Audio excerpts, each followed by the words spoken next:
lar, deixe esse problema lá do lado de fora, abra seu coração que Deus irá falar com você. Estenda as suas mãos. Maravilhoso Deus, queremos te apresentar teu servo, Senhor. Como foi dito, o Senhor já trouxe uma palavra ao seu coração. Não será o intelecto, não será a sua força, mas através do Espírito Santo o Senhor há de usar com ousadia, como uma ferramenta afiada. Usa teu servo nessa noite, nós te pedimos, em no nome de Jesus. Amém.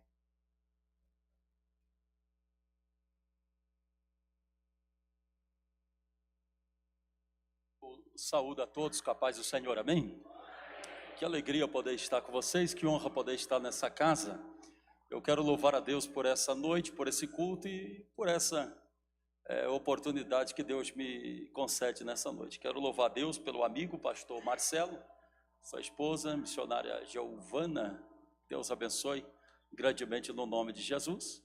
Ao pastor Alex, que tive a alegria de conhecer, me recebeu muito bem, foi lá, fez toda o translado ali, me encontrou no aeroporto, me hospedou, Deus abençoe grandemente, no nome de Jesus.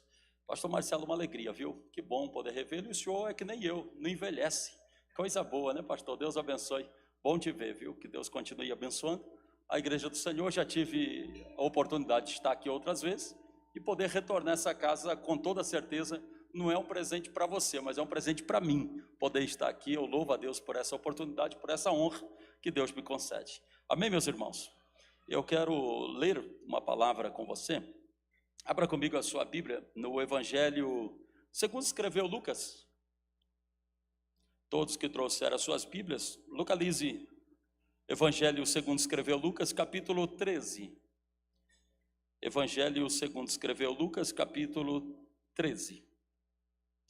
Eu vou estar fazendo menção de alguns versículos, e eu gostaria que você acompanhasse na sua Bíblia. Pastor, eu não trouxe Bíblia aqui, você vai acompanhar aqui no projetor também a leitura, tá certo?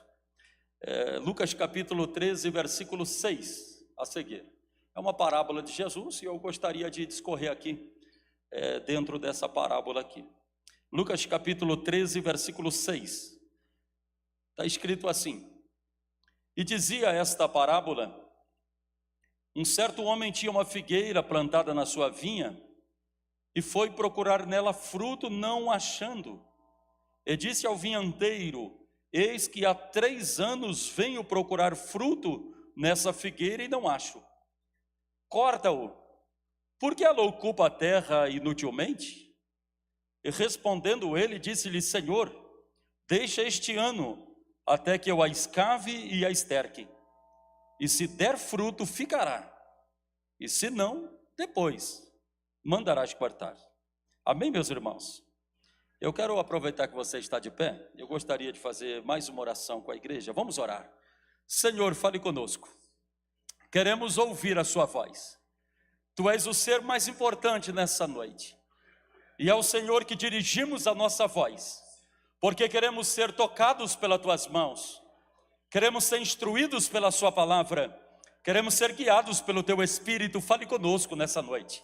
Não fale aquilo que nós queremos, fale aquilo que precisamos. A maioria das vezes o que queremos é passageiro, mas o que precisamos é eterno. Fale conosco nessa noite. O Senhor tem a liberdade para falar aos nossos corações. Portanto, o Senhor corrija, ensina, exorta, repreenda, consola, edifica, anima, fortaleça, restaura, levanta, batiza. Mas fale conosco nessa noite. Não permita que venhamos sair daqui vazios, mas que esse culto se torne um memorial, que esse culto seja lembrado como um divisor de águas, que daqui para trás nossa história seja uma, e daqui para frente a nossa história seja outra.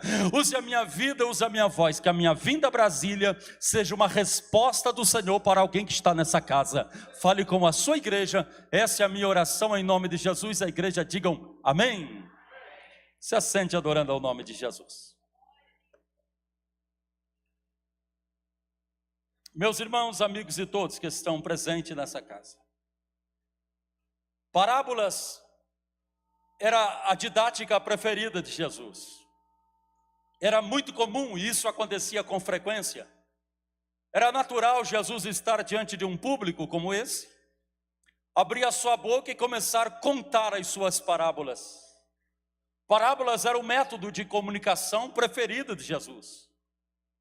Jesus, por diversas vezes, abria sua boca e contava uma história, contava uma parábola. Nem todos compreendiam a sua linguagem, porque eu conheço uma ocasião que os próprios discípulos chegaram até Jesus e disseram: mestre, por que tudo fala por parábolas? E Jesus, abrindo a boca, responde a eles dizendo: eu falo por parábolas porque a vós é dado o poder de entender, mas os que estão de fora não é dado esse poder. Vale a pena destacar aqui que quando Jesus falava por parábola, Jesus estava sendo seletivo, estava falando com um público escolhido, com um público separado dos demais, e era normal parábolas. Talvez você não saiba, mas 1/3 de tudo que Jesus ensinou, ele ensinou por intermédio de parábolas. E vale a pena destacar também que Jesus muito mais ensinou do que pregou. Que loucura! Jesus muito mais ensinou do que pregou. Parece que Jesus não estava muito preocupado em pregar, parece que Jesus está muito mais preocupado em ensinar. Alguém vai me perguntar: pastor, existe uma diferença entre pregar e ensinar? Existe uma diferença exorbitante. Tem pregadores que só sabem pregar, mas outros já têm a facilidade, eles pregam e eles ensinam também. Jesus pregava e Jesus ensinava, mas Jesus muito mais ensinou do que pregou. Pastor, qual é a diferença? Normalmente quando você prega o evangelho, você pode fazer o apelo no final da mensagem. Alguém vai levantar as mãos e vai se render a Cristo. Mas normalmente quando você ensina, você permite que aquela pessoa que levantou as mãos permaneça na presença do Senhor. Quando você ensina, você permite que a pessoa prossiga servindo ao nome de Jesus. E acredite, eu percorro esse Brasil pregando em muitos lugares. E às vezes, pastor Marcelo, existem alguns lugares que eu passo que eu fico preocupado. Por quê? Porque diversas pessoas levantam as mãos e entregam a vida para Jesus. Mas eu saio do culto me perguntando: Senhor, será que essa igreja está preparada para discipular essas pessoas? Será que essa igreja está treinada para ensinar essas pessoas? Porque senão nós criamos uma geração de pessoas inchadas, doentes, fracas, anêmicas. É por isso que tem muitos lugares que se cantam, que se gritam, mas as pessoas saem vazias e não tem mudança de vida, não tem transformação de mente. Mas quando a palavra de Deus tem liberdade no altar, o nome do Senhor é glorificado e a igreja cresce na graça e cresce no conhecimento para a glória do nome de Jesus. E Jesus muito mais ensinou do que pregou. Ensinar fazia parte do ministério de Jesus. E nós temos aqui uma parábola que eu acho linda. E se você me perguntar, talvez seja essa uma das parábolas mais lindas que estão escritas no Novo Testamento. A parábola da figueira estéril. Essa parábola, Jesus começa dizendo que havia um homem que tinha uma imensa plantação de uvas. Ele tinha uma vinha. Eu não sei se eu estou falando com alguém que já esteve no sul do Brasil. Talvez tenha alguém aqui nessa noite me ouvindo que já esteve no sul, no estado do Rio Grande do Sul, propriamente dizendo. Quem já esteve no sul, sabe que o estado do Rio Grande do Sul, além de ser o maior produtor de grãos do Brasil, ele também é o maior produtor de uvas do Brasil. O estado do Rio Grande do Sul é produtor dos melhores vinhos nacionais, é fabricado no Rio Grande do Sul. E Jesus está falando aqui de uma forma ilustrativa, está dizendo que havia um homem que tinha uma imensa plantação de uvas. Ele tinha uma vinha, mas observe um detalhe, Jesus prossegue com seu sermão dizendo: porém, o dono de toda essa plantação resolveu plantar uma figueira no meio da uva, no meio da vinha. Não se faz isso em hipótese nenhuma. Se aquele território é plantação de uvas, não tem por que plantar um outro fruto no meio da uva. Mas o dono dessa vinha, de uma forma proposital, resolveu interromper a sequência das parreiras e resolveu plantar uma vinha naquele terreno, naquela propriedade, naquele local. Quando eu olho para essa parábola, eu aprendo que eu sou muito parecido com essa figueira. Por quê, pastor? Porque eu também, semelhante a ela, recebi uma oportunidade e fui plantar plantado em um lugar que não era meu, fui plantado num território que eu não era merecedor, fui plantado num território que eu não era digno. E deixa eu lhe falar mais uma coisa: todos nós que estamos aqui nessa noite, seja você rico, seja você pobre, seja você preto, seja você branco, seja você alto, baixo, magro, gordo, sábio, ignorante, seja você quem for, todos nós que estamos aqui, sem diferença, recebemos de Deus uma oportunidade. Estar aqui não é mérito, estar aqui é a graça de Deus. Estar aqui não é merecimento, estar aqui é bondade de Deus. E acredite, eu não estou aqui porque eu sou bonzinho, eu estou aqui porque Ele é bom e eu fui alcançado. Quem foi alcançado aqui, por gentileza, se manifeste, diga algo para Jesus aí nessa noite.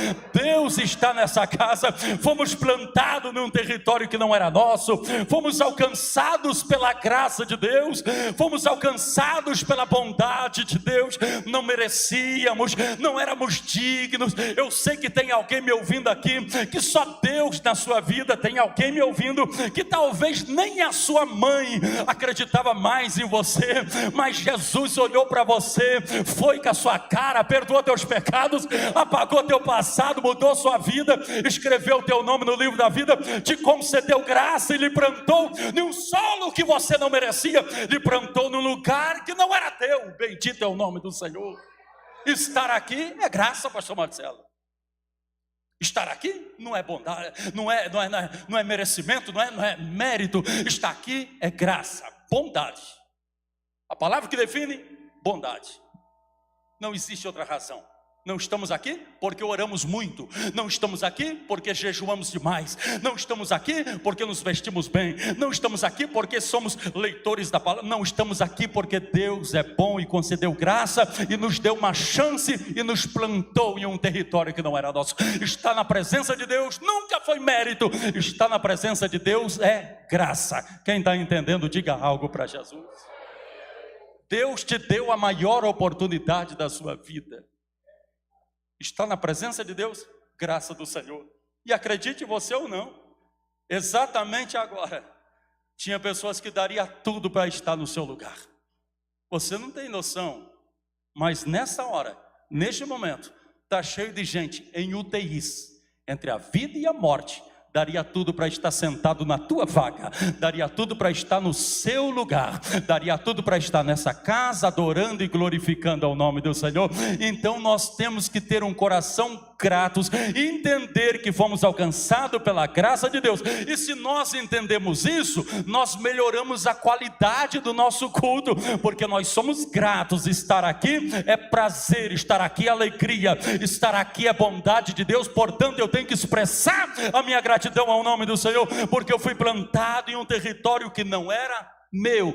Tem pessoas aqui que só Deus sabe quem era você, e você também sabe quem era você semana passada, quem era você no mês passado, quem era você no ano passado. Lembra da sua história? Lembra de onde você saiu? Lembra quem era você?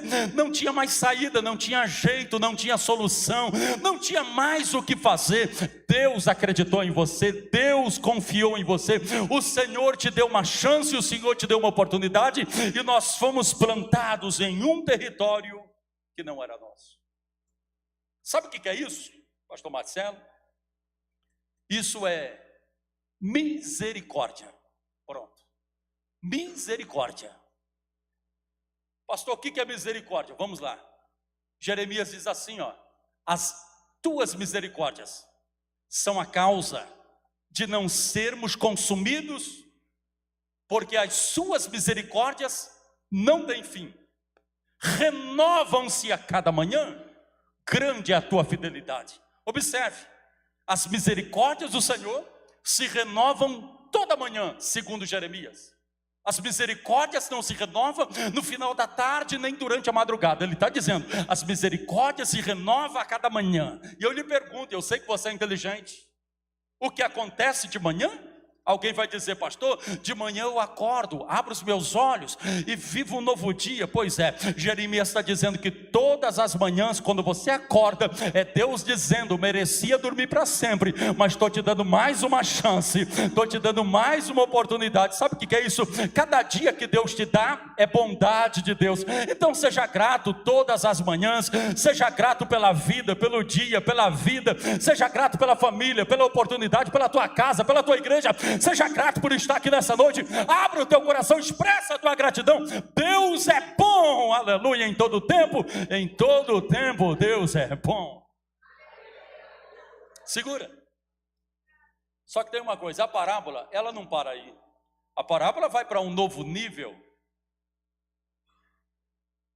Jesus continua narrando a parábola e dizendo assim: porém,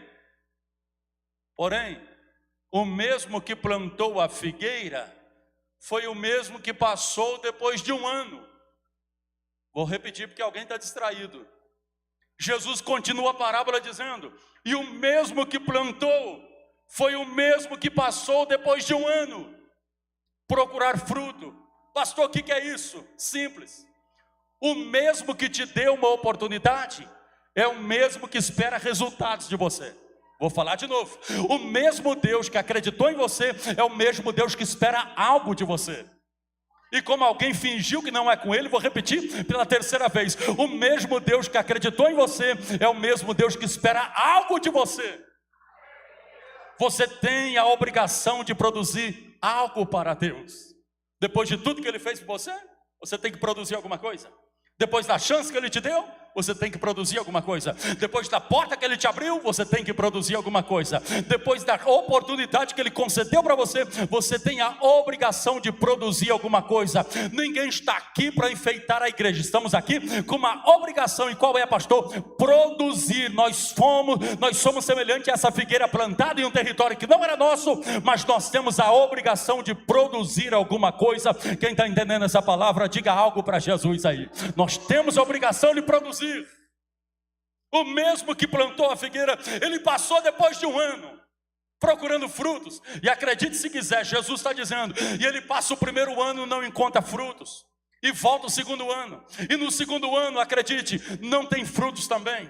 E no terceiro ano a mesma situação se repete. Ele não encontra frutos. Procura o primeiro ano, procura o segundo ano, procura o terceiro ano e não acha fruto. E quando ele não encontra fruto, ele fica indignado. Sabe por quê? Porque aquela figueira não tem fruto. Sabe o que ela tem? Ela tem folhas. E acredite se quiser, folhas no reino de Deus fala de aparências. E aparências no reino não funciona, tem que ser de verdade. Eu vou falar de novo, folhas do reino de Deus não funcionam, tem que ser de verdade. Folhas falam de aparência, e acredite se quiser, eu falo isso, fazem 21 anos que eu prego o evangelho, 21 anos falando de Jesus, 21 anos servindo a Deus, com muita alegria, com muito prazer e com muita graça. Eu percorro por muitos lugares pregando o evangelho, tive a oportunidade de conhecer muita gente, acredite, está cheio de pregadores folha, é só fachada, é só aparência, está cheio de cantores folha, é só fachada, é só aparência, está cheio de obreiros folha, é só fachada, é só aparência, está cheio de gente folha, é só fachada. E quando eu falo de fachada, eu não estou falando só de igreja também, porque em todos os segmentos tem pessoas vivendo de aparência, e a aparência não funciona. Quer um conselho? Seja de verdade, viva uma vida de verdade, seja você, entenda que Deus tem um propósito na sua vida, assuma a responsabilidade e diga: Deus me colocou aqui, é para produzir alguma coisa. Produz alguma coisa. Deus não me tirou de droga, de mundo e pecado, para ficar dentro da igreja, perdendo tempo dentro da igreja. Não, Deus me colocou aqui para ganhar almas para Jesus, para expulsar demônios, para orar pelos doentes, para trazer almas para Jesus, para ganhar minha família para Jesus. Deus me colocou com propósito. Eu tenho que te falar alguma coisa aqui nessa noite. Eu tenho que lhe falar algo aqui nessa noite.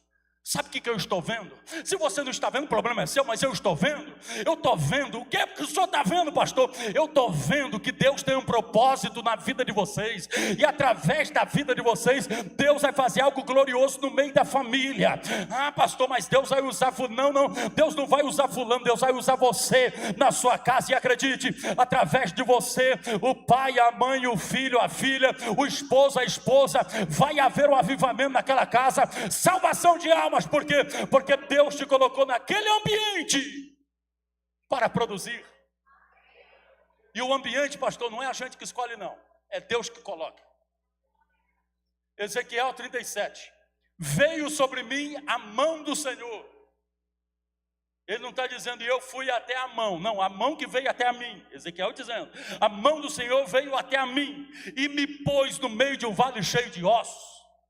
Se fosse para você escolher, você diria, pastor, eu estou sentindo que esse ano Deus vai fazer uma obra na minha vida, lá em Balneário Camboriú. Deus vai me tirar daqui, vai me levar para Balneário, eu vou fazer a obra lá naquela cidade. Talvez se for para você escolher, alguém vai dizer, não, pastor, Deus vai me conduzir esse ano lá em Gramado, no Rio Grande do Sul, e eu vou fazer uma grande obra naquele lugar. Se for para você escolher, alguém aqui vai dizer, não, pastor, esse ano Deus vai me levar lá em Maragogi, no Alagoas, vai me levar lá em Fortaleza, no Ceará, vai me conduzir esse ano lá em Bonito, no Mato Grosso, lá nos Lençóis Maranhenses, lá no Capitólio, em Minas Gerais, eu vou fazer uma obra naquele lugar. Deixa eu lhe falar uma coisa, a geografia, quem escolhe é Deus, não é eu que decido, a geografia é Deus que vai conduzir, e acredite se quiser, existe alguma geografia que Deus te coloca e você olha à tua volta, só tem ossos, ossos aqui, ossos aqui, ossos aqui, e você diz, meu Deus, tantos lugares bonitos para o Senhor me colocar, mas só foi me colocar neste lugar. Mas deixa eu lhe falar uma coisa, Deus tem propósito em tudo. Se Deus está te guiando, se Deus está te conduzindo,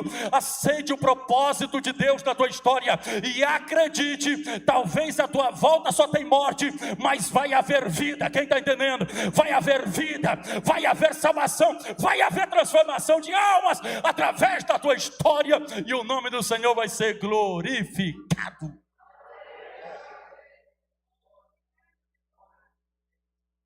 E Ezequiel ainda diz mais, pastor Alex, e me pôs no meio do vale cheio de ossos, e me disse, eu gosto da pergunta, e me disse, filho do homem, não foi isso? Poderão viver esses ossos? Ezequiel.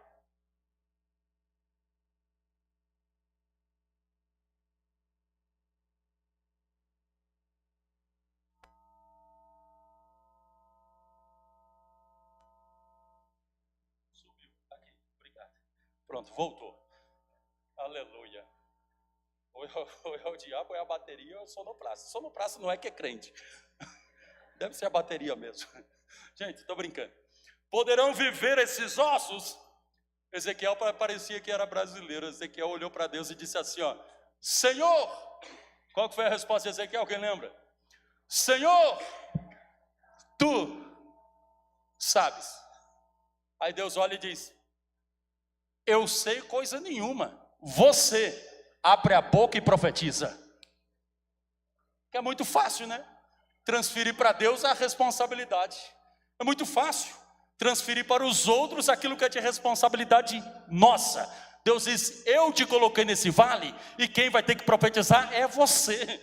Tu sabe, porque tem gente assim, aí eu estou na luta, mas Deus sabe. Aí eu estou no vento, mas Deus sabe. Aí eu estou passando uma luta, mas Deus sabe. Deixa eu lhe falar uma coisa, o fato de Deus ter consciência da tua luta não significa que vai mudar a sua história. Mas se você aprender a profetizar nesse vale que você está, se prepare, vai haver mudança, a morte vai virar vida, e o nome do Senhor vai ser glorificado.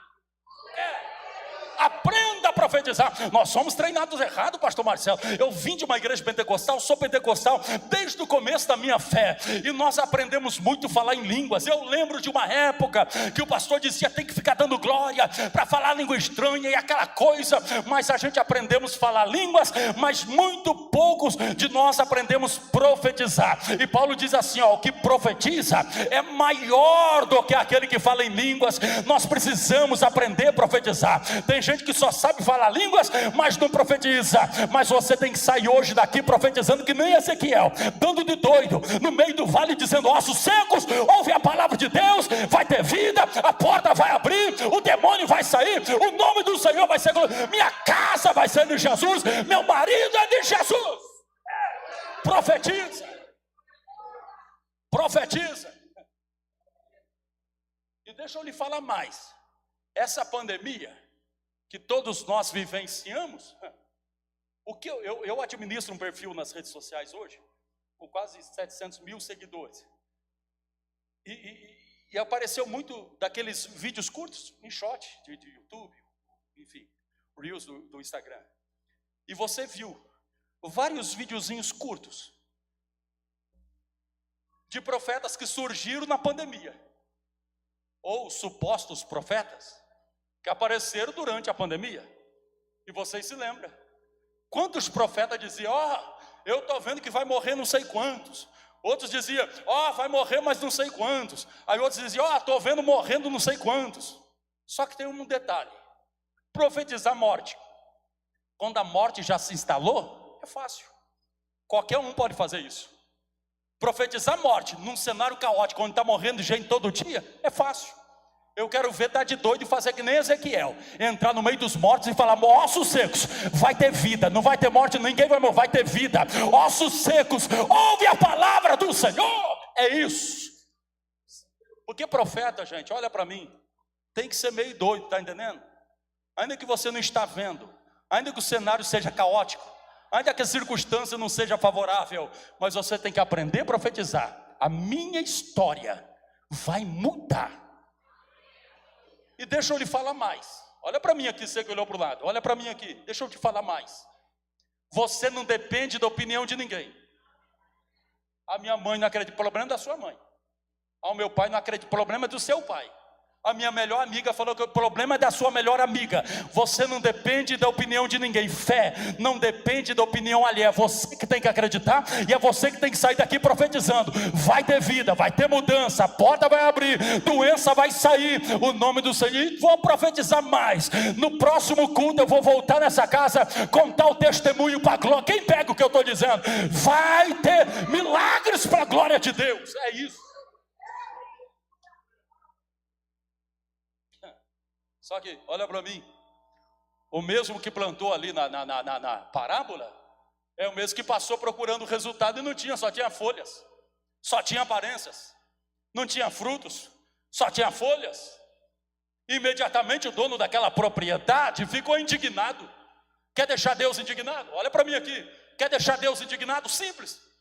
É só você ocupar o espaço que Deus te colocou, é só você usar a geografia que Deus te plantou, e ficar perdendo tempo ali. Deus fez uma obra tão linda na sua história. Deus te tirou de alguns lugares que ninguém poderia tirar. Estendeu as mãos para você quando ninguém estendeu. Todos viraram as costas para você. Deus foi lá, te pegou, te colocou de pé, te limpou, te lavou, te deu uma chance. Quer deixar Deus irado? Ocupa o espaço e não produz. Coloca para mim aqui, quem está no projetor, coloca aqui para mim, por favor. Coloca o 7, capítulo 13, versículo 7. É possível? É possível. Quem que está lá no, qual que é o nome? O nome isso, a mídia. E disse ao vinhateiro, eis que há 3 anos venho procurar fruto nessa figueira e não acho. A sentença, corta-a. Essa é a sentença, corta-a. Por quê? Olha que interessante. Por quê? Ocupa a terra. Porque ocupa ainda a terra inutilmente. Quer deixar Deus irado? É só viver na terra de uma forma inútil. É só ocupar o espaço que você está inutilmente. Deixa eu lhe falar uma coisa. Você tem uma responsabilidade.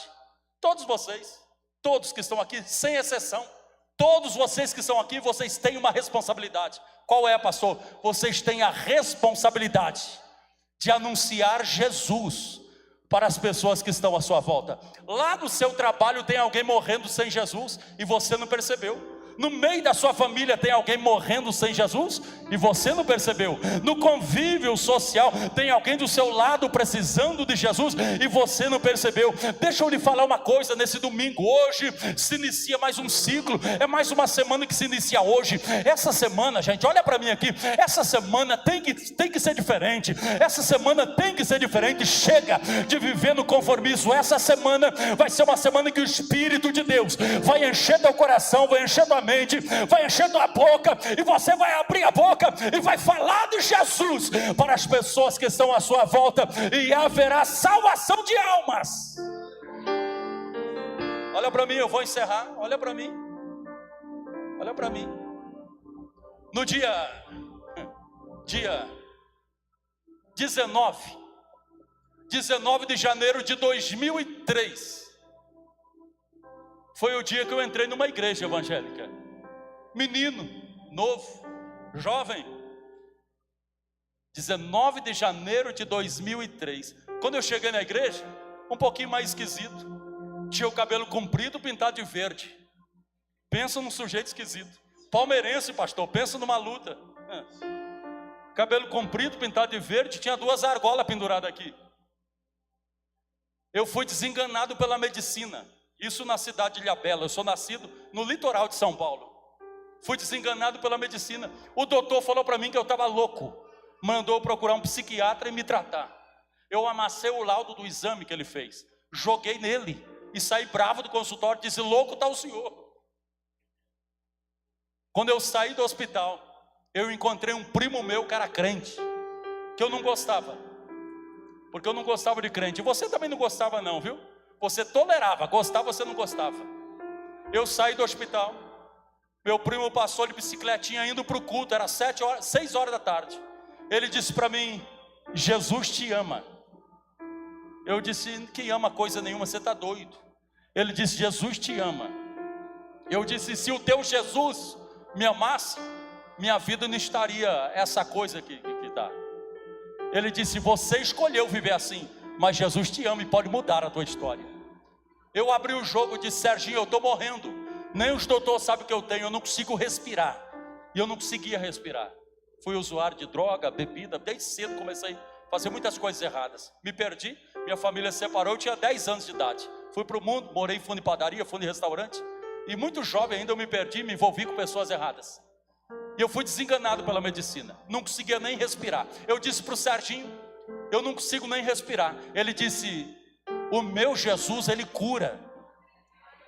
Eu disse: o que eu preciso fazer? Ele disse: simples, sobe aí na bicicleta. Ele estava de bicicletinha, eu lembro até hoje, aquela bicicletinha de barra forte, com a garopeirinha. Ele disse para mim: sobe aí, estou indo para o culto. Eu parei e pensei, disse: morrer lá em casa e morrer na igreja, é melhor morrer na igreja.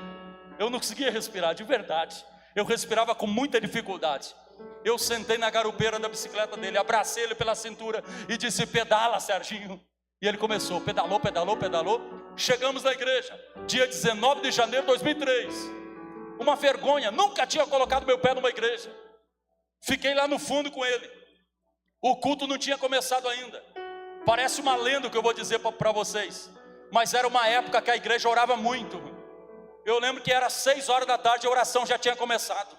Naquela época eles oravam das 6 e o culto começava às 7h30. Todos de joelho orando. E eu entrei com ele na igreja. Falei para ele: o que eu faço aqui? Ele disse: simples, fale com Deus. Tudo que você pede aqui, Deus ouve lá. E foi naquela noite que eu disse para Jesus, a primeira vez, primeira oração que eu acho que eu fiz na minha vida. Eu disse: Deus, eu não acredito na sua existência, mas o meu primo está dizendo que o Senhor existe. Assim, eu não acreditava, eu tinha que ser honesto. Meu primo está dizendo que o Senhor existe. Se o Senhor existe, me cura, porque nem os doutores sabem o que eu tenho. Quando eu disse isso, eu lembro até hoje, eu comecei a respirar com toda leveza, assim ó, suavemente. Aí eu procurei aquela coisa que estava aqui. O culto não tinha começado ainda não, os irmãos estavam orando. Eu procurei aquela coisa que estava aqui, e o coração estava assim ó, tum, tum, tum, tum. Eu falei: ué, cadê aquele trem que estava aqui? E comecei a procurar. Procurei, respirei. Catuquei o Serginho. e falei: Serginho. Ele olhou para mim e disse: o quê? Os irmãos estavam de joelho, eu tinha que falar baixo. Eu falei para ele: o teu Deus existe.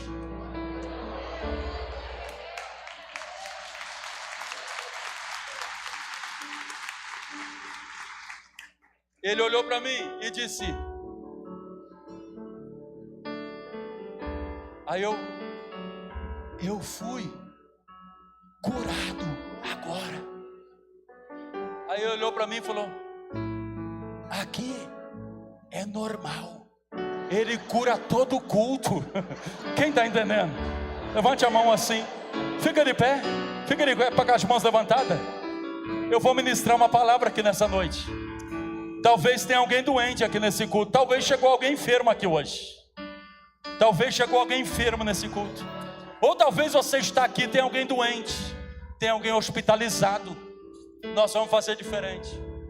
Como uma expressão de fé, você vai deixar o seu lugar e vai se aproximar do altar aqui.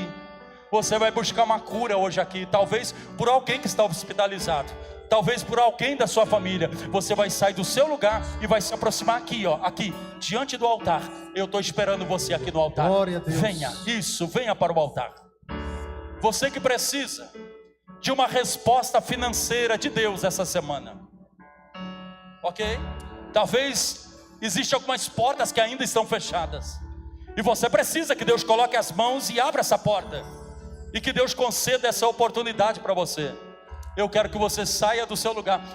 Vir no altar é simplesmente um ato profético, é uma expressão de fé. Você está expressando a sua fé, dizendo para Deus que você crê e você está buscando o altar. Vem para o altar aqui nessa noite, estou te esperando aqui. Ou você que precisa de uma resposta, de uma cura, de um milagre, de uma providência.